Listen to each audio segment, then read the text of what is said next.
47তম BCS এর প্রিপারেশনের অংশ হিসাবে গণিতের যে লেকচারগুলো আমাদের চলছিল, আজকে আমরা দেখব বিন্যাস সমাবেশের তৃতীয় লেকচার। এই লেকচারে আমরা একটি ম্যাথসই দেখব, কারণ এই ধরনের একটি ম্যাথসই ইতিপূর্বের যে বিসিএস পরীক্ষাগুলো অনুষ্ঠিত হয়েছে বা অন্যান্য সরকারি চাকরি পরীক্ষাগুলো অনুষ্ঠিত হয়েছে, শুধুমাত্র একটি ম্যাথসই এসেছে। সুতরাং আজকে আমরা এই ম্যাথটি দিয়ে তৃতীয় লেকচারটি শেষ করব। এই প্রশ্নে বলা হচ্ছে, ক্যালকাটা শব্দটির বর্ণগুলিকে একত্রে নিয়ে বিন্যাস সংখ্যা আমেরিকা শব্দটির বর্ণগুলো একত্রে নিয়ে বিন্যাস সংখ্যার কত গুণ।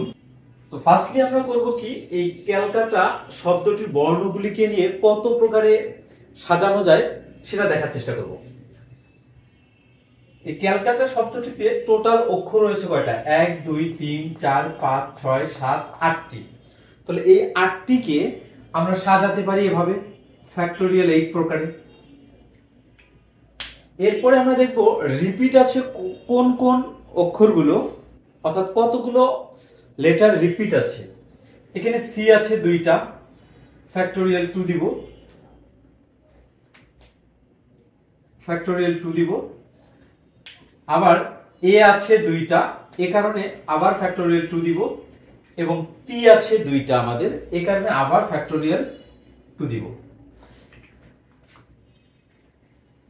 এরপরে আমরা কিন্তু জানি যে ফ্যাক্টোরিয়াল 2 এর ভ্যালু কিন্তু 2, এবং তার মানে 3টা ফ্যাক্টোরিয়াল 2 আছে। তার মানে এটার জন্য একটা 2 পাবো, এটার জন্য একটা 2 পাবো, এটার জন্য একটা 2 পাবো।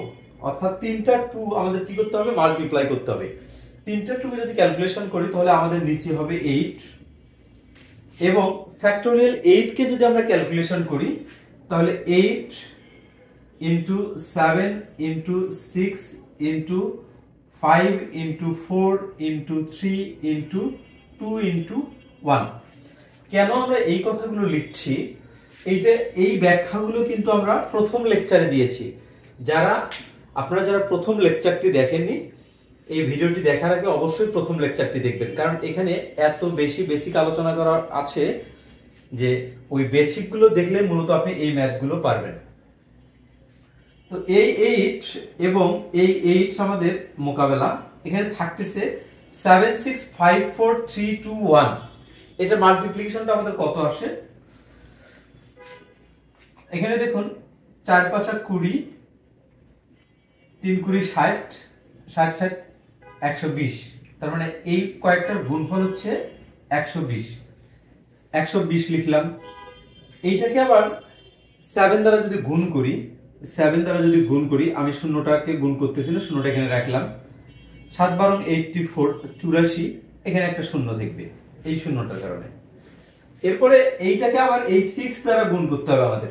যদি আমরা এটাকে 6 দ্বারা গুণন করি তাহলে আমরা এবার 6 দ্বারা গুণন করি। 4 6 24 এর 4, হাতে হচ্ছে 2, 6 48 আর 2 50, 50। এই যে এখানে শূন্যটা আছে, এই শূন্যটা আমরা এখানে দিয়ে দিব। ওকে, 5040। অর্থাৎ এই ক্যালকাটা শব্দটির বর্ণগুলিকে একত্রে নিয়ে যদি আপনি বিন্যাস করেন তাহলে এই 5040 এত প্রকারে সাজাতে পারবেন, অর্থাৎ 5040 প্রকারে আপনি সাজাতে পারবেন এই ক্যালকাটা শব্দটির বর্ণগুলিকে নিয়ে। এবারে আমরা দেখব এই আমেরিকা শব্দটির বর্ণগুলিকে একত্রে নিয়ে কতগুলো বিন্যাস তৈরি করতে পারি আমরা। তাহলে আমরা এখানে দেখব আমেরিকা। আমেরিকা শব্দটিতে মোট অক্ষর রয়েছে 1 2 3 4 5 6 7টি। তাহলে এই 7টিকে ফ্যাক্টোরিয়াল 7 প্রকারে লেখা যায়। ওকে, ফ্যাক্টোরিয়াল 7। এরপরে রিপিট আছে কতগুলো?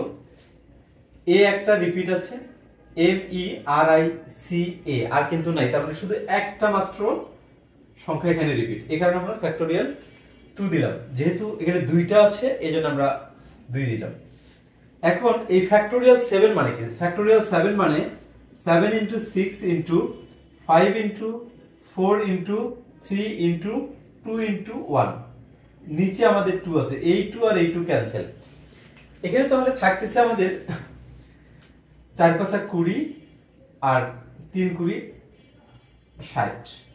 এইটাকে যদি আমরা এই 6 দ্বারা গুণন করি তাহলে আমাদের আসে হচ্ছে 6 6 36, যদি 6 দ্বারা গুণ করি 6 6 36, এখানে 0 360।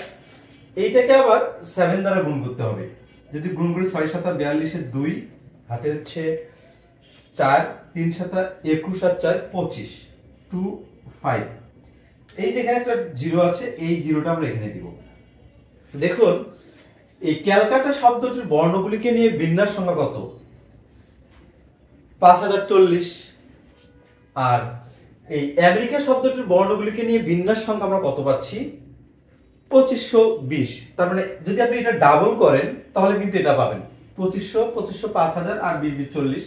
তার মানে হচ্ছে এই ক্যালকাটা শব্দটির বর্ণগুলিকে নিয়ে যত প্রকারে আপনি সাজাতে পারবেন তার অর্ধেক হবে আমেরিকা শব্দটির বর্ণগুলিকে নিয়ে বিন্যাস সংখ্যা। যদি আমরা এটা ইনভার্সলি বলি, অর্থাৎ আমেরিকা শব্দটির বর্ণগুলিকে নিয়ে আপনি যত উপায়ে সাজাতে পারবেন তার দ্বিগুণ হবে ক্যালকাটা শব্দটির বর্ণগুলিকে নিয়ে একত্রে বিন্যাস সংখ্যা, দ্বিগুণ। মিস্টার ক। এই ছিল আমাদের তৃতীয় লেকচার। পরবর্তী লেকচারগুলোতে আমরা সংখ্যা সম্পর্কিত যে সমস্যাগুলো এই বিন্যাস এবং সমাবেশের, সেগুলো দেখার চেষ্টা করব।